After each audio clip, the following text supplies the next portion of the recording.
Hey guys, it's Grant Isaacs. Today I'm going to be doing a Banlist discussion on the 2013 March one. I already made a prediction list, but this is going to be the confirmed one.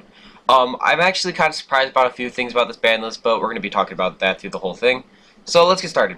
The first two ban cards are going to be Sangin and Mighty. Mighty doesn't surprise me just because windups have their whole thing with the looping.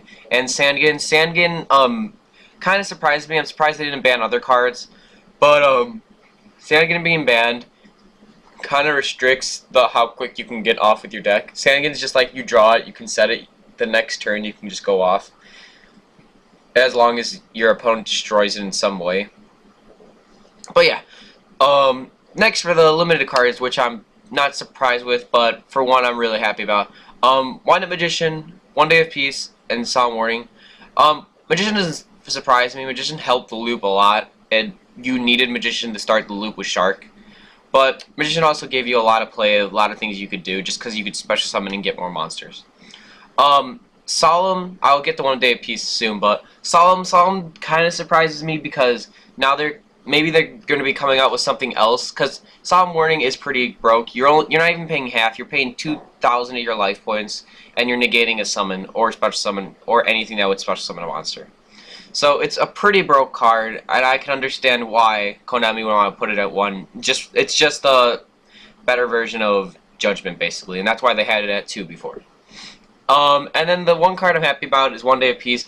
One Day of Peace was mainly used for stall decks, burn decks, and a lot of those type of decks. But them putting it at 1 doesn't surprise me, just because the card was made in common and it being so easy to get and being a broke card. Just having the fact no one can attack. No one can attack or, oh, you can attack, but no one can take damage. And, the fact of getting 1+ card just makes it pretty good. Next, we have the semi-limited.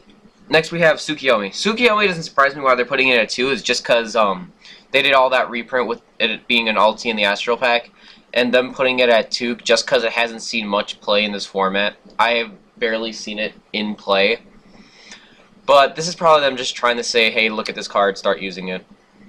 Thunder King going down to 2. Thunder King is pretty logical. Why? Because it's 1900, it's hard to get over, but now with Fire Fist Gene Werewolf, that's pretty decent. There's going to be a lot of cards in the future that are going to be helping getting over it, but having 3 in the deck is pretty broken, because then your opponent can't do things like Pod Duality and whatnot. And then the next card at 2, Advanced Ritual Art. I believe they're just doing this so they can probably promote ritual cards, or they're just going to promote something that's going to be coming out. I have to check their later on sets. Now to the 3 cards, which I'm really happy about. Lumina going to 3, Blackwing Kalute going to 3, Spore going to 3, and Xian Smoke Signal going to 3. Now, probably my 2 favorite cards that are going to 3 are Lumina and Xian Smoke Signal. Just because when 6 Samurais came out, I really didn't want to make them because I didn't want to pay that much for Xians and Kizans and all that. But now later on the format, now that they're doing Smoke Signal at 3, now 6 Sams will have 4 Rotas, which is going to make it extremely broken for the deck. The other card why I like Lumina is just because now it's going to help Lightsworns a lot more. If it was like the ban list where someone posted that had Goyo Guardian at 1, Plague Spreader at 2, and Lumina still at 3, that would be pretty broken. But I was happy that that ban list couldn't come out, because that ban list also put Xian at 2, which would have made it really, really easy for 6 Sams to come back. Spore and Kalute. Kalute, I think they're just trying to help the Blackwings out a little, because they did just come out with a few rares.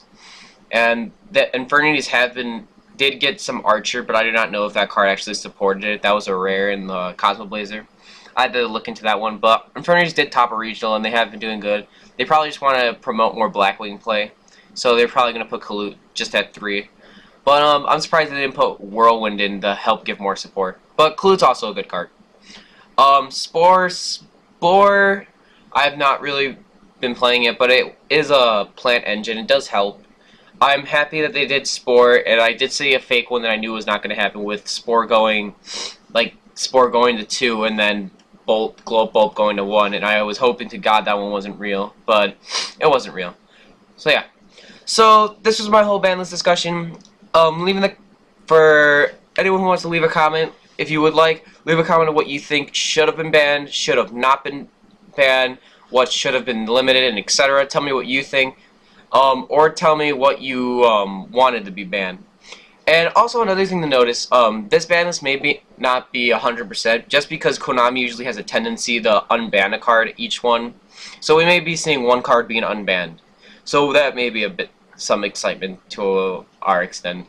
So I'm really excited if they actually unban a card. But yeah. So this was my discussion. This is Creator 6 out.